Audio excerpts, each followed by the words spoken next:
New इरा world यानी कि नई युग की नई दुनिया में फिर से आपका स्वागत है। सिर्फ एक खबर लेकर नहीं आया हूँ, बल्कि एक ऐसी चुप्पी तोड़ने आया हूँ जिसने हमारे लोकतंत्र को खोखला कर दिया है। आज आपके देश में एक नेता 7वीं क्लास पास होने का हलफनामा देता है और महज 10 साल के बाद अचानक डॉक्टर ऑफ लिटरेचर बन जाता है। ये कोई जादू नहीं है, यह एक राजनीतिक ढोंग है। और वेट टिल एंड आप देखिएगा, इसी बीच एक और नेता से जुड़े ट्रस्ट के नाम पर 200 करोड़ रुपए की जमीन खरीदी जाती है। क्या आपके घर में कोई आदमी 10 साल में 7वीं से पीएचडी कर सकता है? अगर नहीं तो नेता क्यों? कमेंट बॉक्स में जरूर बताइएगा। By the end of this video आप सिर्फ इन घोटालों की सच्चाई ही नहीं जानेंगे, बल्कि ये भी जानेंगे कि हमारी चुप्पी कैसे इन नेताओं का सबसे बड़ा कवच बन जाती है। आज हम भारत के हर नागरिक को जगाने आए हैं, सवाल पूछने के लिए तैयार करने आए हैं। पहला और सबसे बड़ा सवाल पारदर्शिता का। बिहार की सियासत से जुड़े इस नेता के हलफनामे में जो विरोधाभास है वो एक राष्ट्रीय चिंता का विषय है। यहाँ क्या हुआ? देखिए, 2010 में चुनाव आयोग को दिए हलफनामे में शैक्षणिक योग्यता अप टू 7th क्लास। फिर 2020 में उसी नेता ने खुद को डॉक्टर ऑफ लिटरेचर घोषित कर दिया, वो भी बाहर की किसी कंट्री की किसी यूनिवर्सिटी से। यह कोई मामूली कागज का हेरफेर नहीं है, ये चुनावी हलफनामा है, गीता की कसम खाने जैसा। मोस्ट पीपल डोंट रियलाइज कि झूठा हलफनामा देना रिप्रेजेंटेशन ऑफ पीपल एक्ट 1951 के तहत एक गंभीर अपराध है।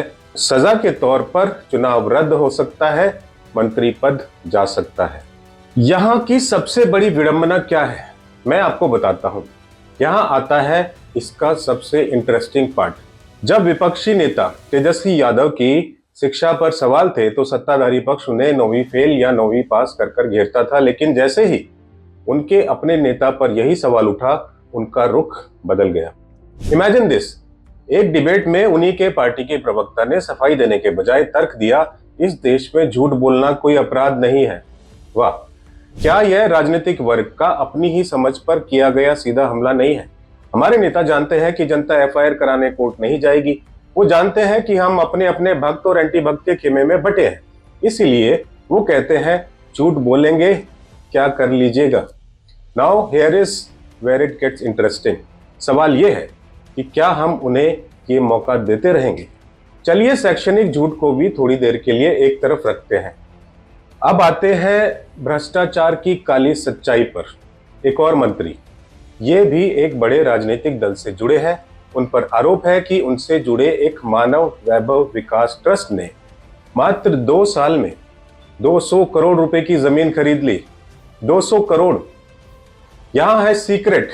एक राजनीतिक रणनीतिकार ने प्रेस कॉन्फ्रेंस में यह आरोप लगाए, लेकिन सत्ताधारी दल इस आरोप को इसलिए खारिज कर रहा है क्योंकि ये तो विरोधी का एजेंडा है। चलिए नाम बताते हैं। अशोक चौधरी जी और उनके परिवार से जुड़े इस ट्रस्ट पर सबसे बड़ा सवाल है पारदर्शिता का। यहां क्या होना चाहिए था? Let me take you back. जब देश में नेशनल हेराल्ड जैसे ट्रस्ट के मामले सामने आए थे तो जांच एजेंसियों ने तुरंत छापा मारा था। अच्छी बात यह है, करना भी चाहिए। सारे दस्तावेज सार्वजनिक करने पड़े थे, तो फिर इस 200 करोड़ के मानव वैभव विकास ट्रस्ट को जांच में क्यों नहीं लाया गया? क्यों जांच के दायरे में नहीं आया? क्या इस पर ईडी का छापा पड़ना चाहिए? बहस में वकीलों ने भी सहमति दी कि हाँ, कोई भी गड़बड़ी वाले ट्रस्ट जो होते हैं उसकी जांच होनी चाहिए। लेकिन होता क्या है, जब विरोधी दल के नेता पर आरोप लगता है तो ईडी उनके घर पहुंच जाती है, नेता को उठा लिया जाता है। कौन सी एफआईआर हुई, कौन पूछता है? और जब अपने नेता पर आरोप लगता है तो कहा जाता है ईडी का छापा ऐसे हवा में नहीं पड़ता। इमेजिन दिस, ये है वॉशिंग मशीन। यह प्रूवन है कि वे अपने दागी नेताओं को साफ करने का अच्छा तरीका ढूंढ लेते हैं। आप भ्रष्टाचार के आरोप लगाइए और राजनीतिक वर्ग तर्क देगा। वो दूसरे राज्य में 1 रुपए के पट्टे पर जमीन दे रहे हैं तो हम भी करेंगे। Smash dash like a button. अगर आपको लगता है कि वहां गलत है तो यहां भी गलत है, हम कर सकते हैं। ये तर्क हमारे लोकतंत्र के लिए कितना खतरनाक है।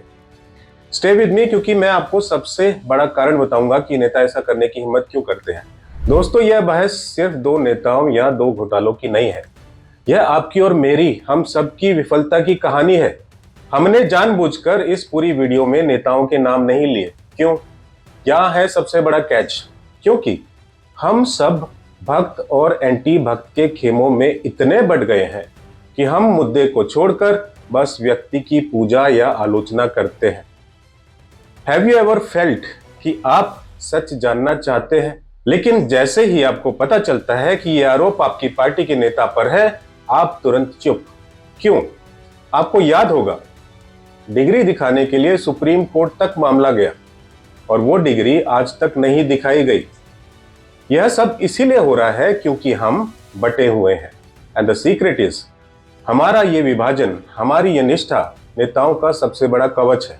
वो जानते हैं कि हम उनसे जवाबदेही नहीं मांगेंगे, हम बस एक दूसरे को गाली देते रहेंगे। अब यहां है आपकी जिम्मेदारी। क्या आपको नहीं लगता झूठा हलफनामा देने वाला नेता कुर्सी पर बना रहना चाहिए या नहीं? क्या आपको लगता है कि 200 करोड़ के ट्रस्ट की जांच नहीं होनी चाहिए? हमारी चुप्पी ही उनकी ताकत है, जरा समझिए ना।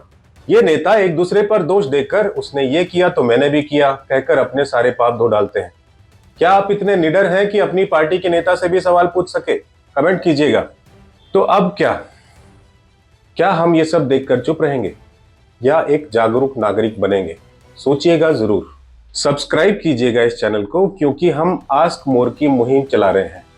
दोस्तों, ये नेता तब तक नहीं हटेंगे, ये झूठ बोलना तब तक बंद नहीं करेंगे जब तक आप एकजुट होकर भक्त या एंटी भक्त का चश्मा लगाए बिना एक स्वर में सच्चाई और पारदर्शिता की मांग नहीं करते।